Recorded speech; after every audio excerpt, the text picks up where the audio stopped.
So hello dear student, কেমন আছো? I hope প্রত্যেকে শুধু ভালো নয়, ভীষণ ভালো আছো। স্ক্রিনের উপর একটা প্রশ্ন দেখা যাচ্ছে, তাই না?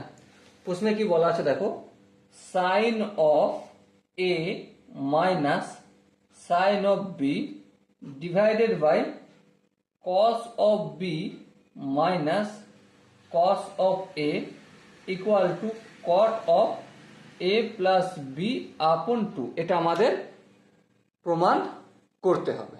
ওকে, তো চলো প্রমাণ করব। প্রথমে আমরা কি করবো, লেফট হ্যান্ড সাইড লিখে নেবো। চলো ফটাফট করে লিখে নাও, left hand side sine of A minus sine of B upon cos of B minus cos of A. দেখো, এটা প্রমাণ করার জন্য আমাদেরকে দুটো ফর্মুলা কাজে লাগাতে হবে। একটা কি, sine C minus sine D. Obviously প্রত্যেকেই এই ফর্মুলাটা জানি। ফর্মুলাটা কি, 2 into cos of C plus D upon 2 into sine of C minus D upon 2।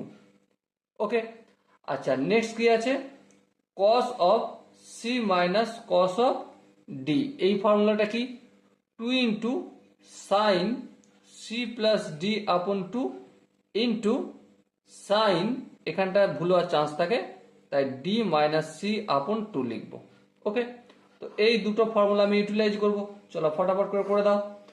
Sign C minus sine D, সূত্রে 2, তারপর cos C plus D by 2 মানে এ প্লাস বি বাই 2। চলো লিখে দাও, এ plus B upon 2। Okay, I hope এখানটা তোমরা প্রত্যেকে বুঝতে পেরেছো, কমেন্টে জানাও। এরপরে দেখো, sine C minus D by 2, C বলতে এ আর ডি বলতে বি, তাহলে এ মাইনাস বি বাই 2, তো এ মাইনাস বি আপন 2। এখানটা কিভাবে করলাম আই হোপ বুঝতে পেরেছো। ফর্মুলা অ্যাপ্লাই করেছি, আর কিচ্ছু করি নাই আমি, ঠিক আছে।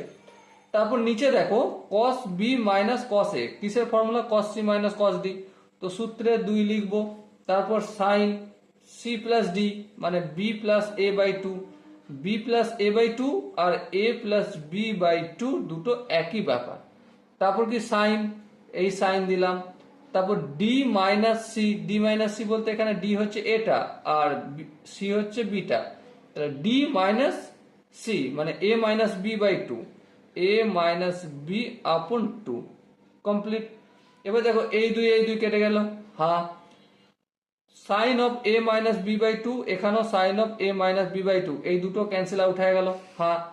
তাহলে কি বেঁচে আছে দেখো, cos of A plus B by 2 আর নিচে sine of A plus B by 2। এবার বলো, cos theta by sine theta মানে কি, অবভিয়াসলি কট থিটা, তাহলে cot of A plus B upon 2, এটাই হবে আমাদের রাইট হ্যান্ড সাইড প্রমাণিত।